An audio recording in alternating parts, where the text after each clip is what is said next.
Je m'appelle Éric Nataf, je suis radiologue installé à Paris et je suis spécialisé en fécondité et également en échographie musculo-tendineuse, les muscles et les tendons. Progressivement, j'en suis arrivé à écrire des romans, tout d'abord des thrillers, des romans policiers qui sont des thrillers scientifiques qui étaient basés sur mon expérience professionnelle. Et là donc j'ai sorti tout récemment un livre qui s'appelle Moi Abraham.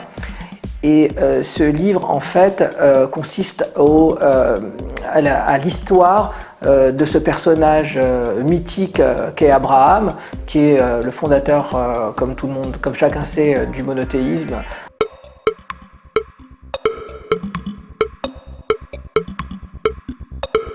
La première raison, elle est presque liée à l'enfance, c'est que quand on vous raconte pour la première fois, quand vous êtes petit, que Dieu veut mettre Abraham à l'épreuve et lui demande de sacrifier son fils préféré sur le mont Moria, ce mont d'ailleurs sur lequel vont s'édifier successivement les temples de Jérusalem, la mosquée d'Al-Aqsa, qui va également, Mahomet aura un songe sur ce mont, enfin un lieu manifestement où plane une sorte de présence. Et tout ça à un jet de pierre du Golgotha, donc vous voyez vraiment l'endroit où tout se joue. Eh bien, cette scène est quand même extrêmement traumatisante pour un enfant, parce que l'enfant se dit à chaque fois, alors mon père il va me trancher la gorge, enfin Dieu lui demande quelque chose et mon père est pas obligé de le faire. Mon nom est Abraham. Je suis venu au monde il y a très très longtemps. Les hommes civilisés s'étaient établis alors beaucoup plus à l'est. Les centres de gravité de la Terre habitée étaient bien différents de ce qu'ils sont aujourd'hui. Ils se situaient dans ce que vous appelez actuellement le Moyen-Orient. À mon époque, cet Orient n'avait rien de moyen, et ce qui allait devenir votre Occident n'était encore qu'une terre préhistorique.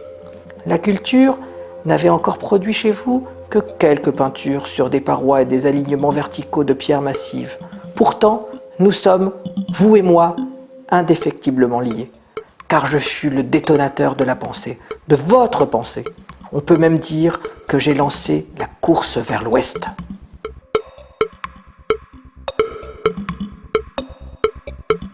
Alors j'ai écrit ce roman à la première personne du singulier parce que finalement c'est la dimension la plus intime qui soit. C'est-à-dire que on ne peut pas juger les gens par leurs actes, dans la mesure où entre 0 et 75 ans, on ne sait absolument pas ce qu'Abraham a fait, puisque Dieu lui parle pour la première fois lorsqu'il a 75 ans. Par contre, on a des indices, et moi j'ai voulu reconstruire un personnage de l'intérieur qui emploie le jeu en disant simplement qu'il est un être de sentiment, qu'il est un être pour lequel les actes que l'on connaît ont été quand même le résultat d'un rythme intérieur, et j'ai préféré en particulier charger la critique biblique à l'intérieur du personnage, puisque actuellement on est en pleine période de critique biblique en se disant est-ce que ça a existé, est-ce que les chameaux n'existaient pas à cette époque, les ânes, machin, etc. Moi j'ai préféré prendre le parti de l'intérieur et de dire je vais vous raconter ma vie, et puis je vais vous dépeindre mes sentiments en tant qu'être humain. Je vais me créer une intimité, parce que lorsqu'on lit finalement la Bible, ces personnages sont extrêmement froids et austères. Donc j'ai vraiment voulu créer un Abraham affectif dont on va comprendre les motivations. Nahor n'avait pas dit intégriste, mais c'était comme s'il avait pensé très fort. D'ailleurs, le mot n'existait pas encore, il était trop sophistiqué pour notre temps. Ce sont les événements qui créent les mots. Beaucoup d'autres avant moi avaient cru au Dieu unique, mais j'étais sans doute le premier à l'aimer sans condition, sans concession, à être capable, s'il le fallait, de mourir pour lui et d'entraîner, comme l'avait suggéré Nahor, mes proches et mes contemporains dans l'aventure. Ce grand-père connaissait aussi la puissance de mon Dieu, mais cela lui coûtait trop cher de se mettre à l'honorer. Aussi préférait-il, par commodité, se vautrer dans l'idolâtrie, la magie et la déférence vis-à-vis de ces dieux de pacotille, moins exigeants, plus bourgeois en quelque sorte.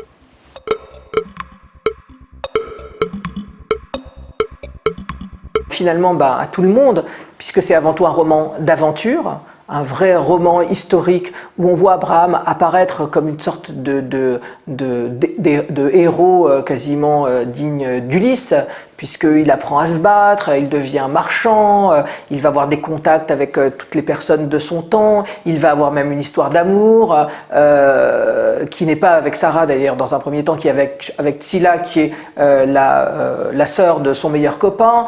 Donc c'est vraiment un roman qui, à mon avis, est susceptible d'intéresser tout le monde, en tout cas les gens qui aiment bien l'aventure. Abraham et l'esprit d'Abraham, en tout cas, est en train de se faire, une sorte de work in progress, et on voit très bien comment cette formation d'un esprit va entraîner l'aventure, va entraîner le mouvement, puisque c'est à partir du moment où il va devenir politiquement incorrect qu'il décide de partir, et à ce moment-là, il casse l'œuf originel pour aller déboucher sur autre chose.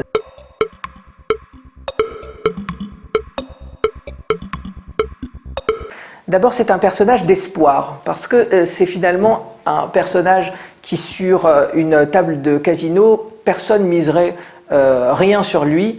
Ses organes génitaux sont mal formés. Il est probablement appelé à devenir stérile. Il est condamné à mort à sa naissance. Il est obligé de se cacher dans une caverne. Donc ça, c'est vraiment l'idée que rien n'est jamais perdu. Et c'est un battant. C'est quelqu'un qui va se battre.